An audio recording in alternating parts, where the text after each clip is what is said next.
Animation has been around for a long time, about a century or more now, and it has been one of the most interesting art mediums to me. From traditional to 3D to stop motion, I love all types of animation. I always got excited when the weekends would come because of the early Saturday morning cartoons that would play. My dad and I would have breakfast while Tom and Jerry or Looney Tunes would be playing on the TV, and when night came, I'd be waiting impatiently just to watch some Gundam Wing or Dragon Ball Z on Toonami. Watching all of these shows as a kid inspired me to pursue a career in animation, and curiosity led me to wonder how they're made.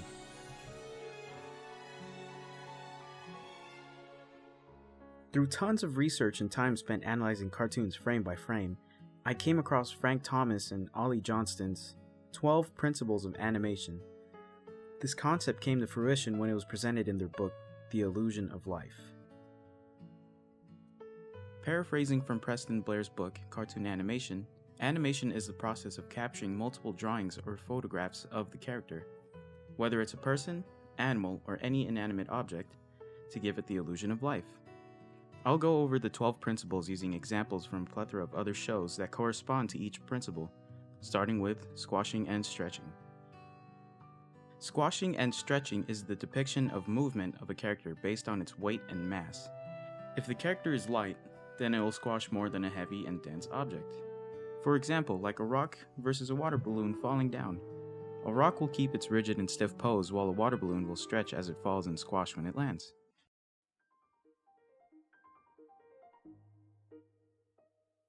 Second principle is anticipation. Anticipation is the preparation of a character's major action that is about to be performed. Like a boxer twisting their body to gain momentum to throw an uppercut, or a pitcher winding up to throw a baseball. A lot of old cartoons had a ton of abrupt movement, and it made viewers wonder what the characters were about to do. Walt Disney would act out scenes or gestures to make it clear what a character would look like before any major actions. He called this method aiming. Here's a scene from Bethesda's trailer for Fallout 76. Their mascot, Pip-Boy, is seen tinkering with contraptions in a factory. When the bombs drop, you see Pip-Boy clocking in for work and proceeds to smash the clock-in machine with his hammer. Since he draws back with his hammer in hand, you can anticipate what he will do next based on the previous scene and his aim.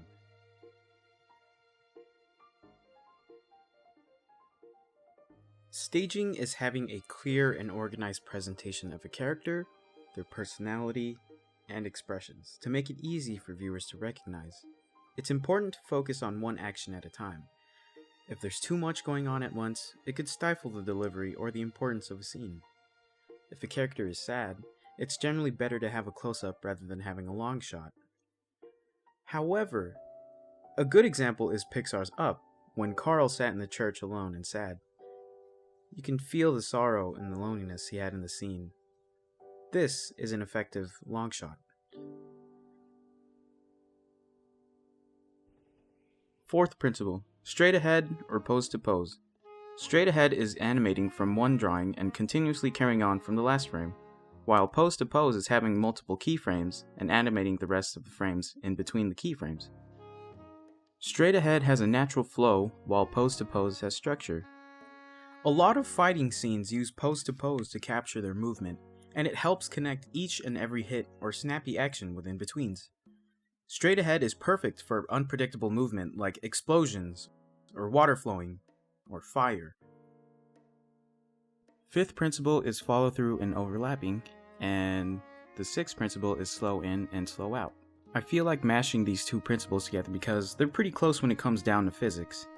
Following through is when an object moves, the rest of its assets follow along, like when Roadrunner is on the run and he stops. His top half leans forward after his bottom half comes to a stop. Characters don't go from one spot to another with all of their appendages at once. Slow in and slow out is applying physics to your character. Nothing can go from 0 miles per hour to 60 miles per hour in an instant. This also applies to the characters on the stage, unless they know how to teleport. Characters have to build up speed in order to go fast. The more drawings there are, the slower the movement will be. Less frames will make it faster. Next is arcs. Characters generally move in a straight line or within half a circle. Animating the characters using arcs make their movement feel natural and give it an organic flow. If the characters don't follow the arcs, then the character will either have a jitter and or appear unrealistic. Secondary action is supplementary to any main action. It's the lesser part of animation and it never outshines its primary. A good example is when a flustered character starts to shake their head, arms, and hands to emphasize their negative feelings. Or it can be as simple as expressions. A surprised face followed by a hand covering their mouth while drawing it back. Or this cute cat getting ready for bed. Aw. If the secondary action is too distracting and conflicts with the primary in any way, that means it's either improperly staged or the wrong choice of action. Secondary action help make characters appear more natural and believable. It just depends on their timing.